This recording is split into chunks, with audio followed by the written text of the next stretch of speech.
Hey everyone, and welcome back to our dermatology playlist. Today we're tackling a classic dermatology topic, Pityriasis Rosea. It's a common self-resolving rash that has a very distinctive story, so let's break it down.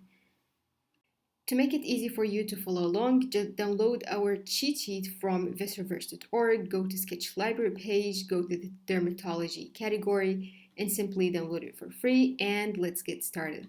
By the end of this video, you'll be able to define Pityriasis rosea and its self-limiting nature, explain the viral hypothesis and who it affects, recognize the classic two-stage rash, starting with a Herald patch and then a Christmas tree pattern, which is very important for this rash, identify key differentials, especially secondary syphilis, and outline the management approach. Reassurance is the first thing that you want to do because it has a self-limiting nature.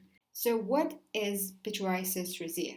This is a common acute self-limiting inflammatory skin condition. It is benign and resolves on its own without scarring. It presents pretty much like this. We have widespread papillosquamous eruptions, and patients are otherwise healthy adolescents and young adults. With Pityriasis rosea, you want to think of a young adult in the fall or spring presenting with a Christmas tree rash. It affects typically ages between 10 to 35 years of age, and males are equally affected as females. More common in spring and autumn, it has a strong link to viral reactivation, especially viruses like human herpes virus 6 and human herpes virus 7. How do patients present? First off, they're going to develop something called a Herald patch. This is a single large ranging between 2 to 10 centimeters in size. It's oval in shape and has a salmon color shape. It's a plaque with a colorate sign. The colorate sign is a fine, thin, white line surrounding the plaque, and it appears 1 to 2 weeks before the main rash. The main rash is this, and this is what we call the general or secondary eruption.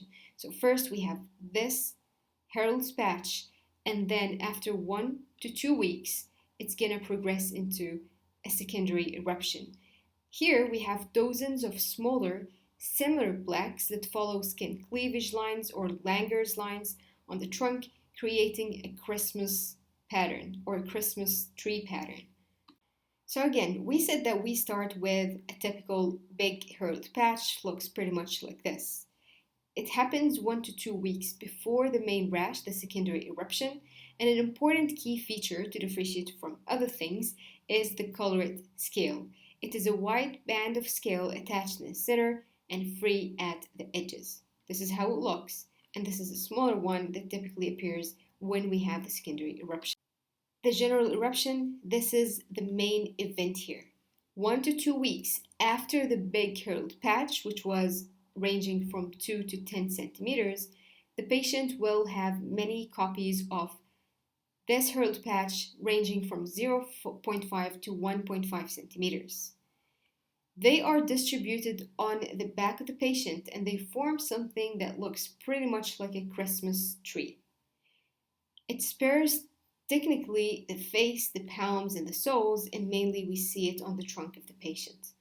What are the symptoms and the clinical manifestations of Pityriasis rosea? Typically, patients are asymptomatic.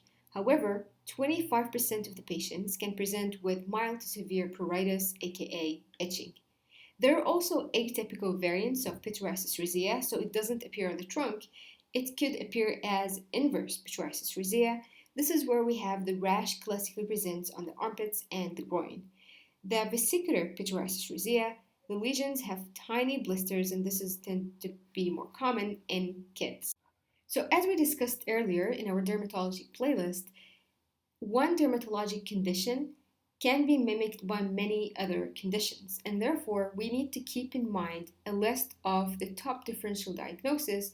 So when we suspect one disease, we want to rule out the others. In the case of Pityriasis rosea, the number one mimic that we need to rule out is secondary syphilis. And what we're going to do, RPR or VDRL if there is any doubt of secondary syphilis.